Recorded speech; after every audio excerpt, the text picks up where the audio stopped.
আলু পাইকারি বাজারে এখন 25 টাকায় প্রতি কেজি পাওয়া যাচ্ছে, খুচরা বাজারে 20 টাকা। বরং এখন আলু আর পেঁয়াজের দামের জন্য কৃষক হাহাকার করে, সেটা হলো বাস্তব। বেশি করে আলু খান, ভাতের ওপরে চাপ কমান, এই কথাটি নিশ্চয়ই মনে আছে সবার। সরকারের পক্ষ থেকেই এমন মন্তব্য শোনা গেছে অতীতে। দেশের বাজারে যখন চালের দামে ক্রমাগত ঊর্ধ্বগতি, তখন মন্ত্রীদের মুখে শোনা যেত এমনই কথা। অথচ চালের চেয়েও বেশি দামে বিক্রি হচ্ছে আলু। উচ্চ মূল্যে কোনটি কাকে টেক্কা দিতে পারে সেটিরই যেন প্রতিযোগিতা বাজারে। দেখা যাচ্ছে প্রতি কেজি আলুর দাম ছাড়িয়ে গেছে চালের দামকেও।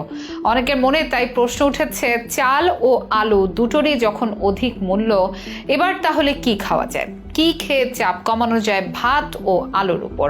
চলতি সপ্তাহেই রাজধানীর বিভিন্ন স্থানে 70 টাকা কেজিতে আলু বিক্রি করতে দেখা গিয়েছে।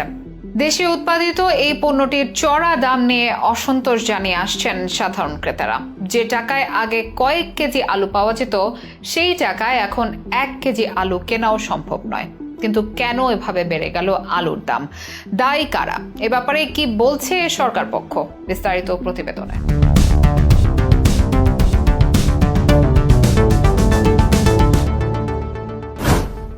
একটা সময় চালের বাজার দর ছিল জাতীয় অর্থনীতির মানদণ্ড, কারণ ভাতই বাঙালির প্রধান খাবার। অতীতে বিভিন্ন সময় যখন চালের দাম বেড়ে গেছে, তখন সরকার পক্ষে কেউ বক্তব্য রেখেছেন বেশি করে আলু খান, ভাতের উপর চাপ কমান। কারণ বাংলাদেশে আলুর চাষ হয় বেশি, ফলন হয় বেশি, ফলে আলুর দাম কমে সস্তা হয়ে যায়। গরুও তখন আর আলু খেতে চায় না, অনেক চাষিও নাকি রাস্তায় আলু ফেলে দেন। যদিও এসব অতীতই বটে, বর্তমান সময়ের প্রেক্ষাপট বেশ ভিন্ন। পরিস্থিতি কিভাবে যেন বদলে গেছে। এই সময় প্রতি কেজি আলুর দাম ছাড়িয়ে গেছে চালের দামকেও। তাই তো পুরাতন সে আলু খাওয়ার বুলিও আর উচ্চারণ করার উপায় নেই। আলু বাংলাদেশের অন্যতম জনপ্রিয় সবজি। সারা বছরই বাজারে এর দেখা মেলে। এই দেশের প্রায় প্রতিটি ঘরে আলু সবজি হিসেবে ব্যাপক জনপ্রিয়। তবে আলু খেয়েও আর শান্তি নেই, অস্থির হয়ে উঠেছে আলুর বাজার। 1 কেজি আলু কিনতে গেলেও এখন হিমশিম খেতে হচ্ছে নিম্ন আয়ের মানুষদের। যে টাকায় আগে ব্যাগ ভর্তি আলু বাড়ি আনা যেত, সেই টাকাতে এখন ব্যাগের সামনে একটি অংশ ভরা দেয়। 15 থেকে 20 টাকার আলু এখন ঠেকেছে 70 থেকে 72 টাকায়। বাজার মূল্যে কেজির প্রতি চালের চেয়ে এখন আলুর দাম বেশি, তাই গরিবের পাতে সচরাচর উঠছে না আলু। প্রশ্ন উঠতে পারে, মানুষ এখন কোনটা খাবে, কিংবা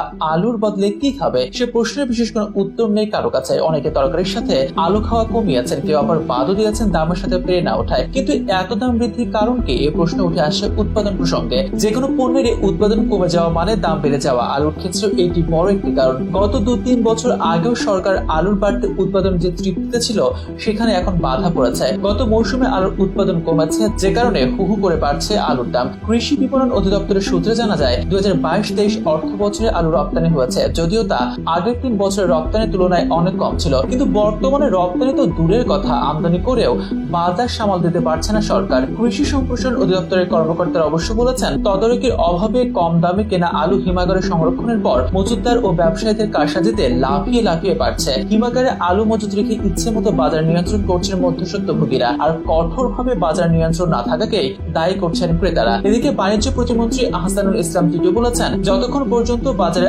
আলু পেঁয়াজ কম দামে সরবরাহ না থাকবে, ততক্ষণ পর্যন্ত বাজারে যে মূল্য আছে, সে মূল্যটাকে আমাকে মূল্য হিসেবে দেখতে হবে। দিন শেষে যে যাই মন্তব্য করুক আর দায় যে বা জারি হোক, আলুর মূল্য ক্রমাগত ঊর্ধ্বগতির কারণে গরিবের পাত থেকে ক্রমশ সরে যাচ্ছে জনপ্রিয় এই সবজিটি।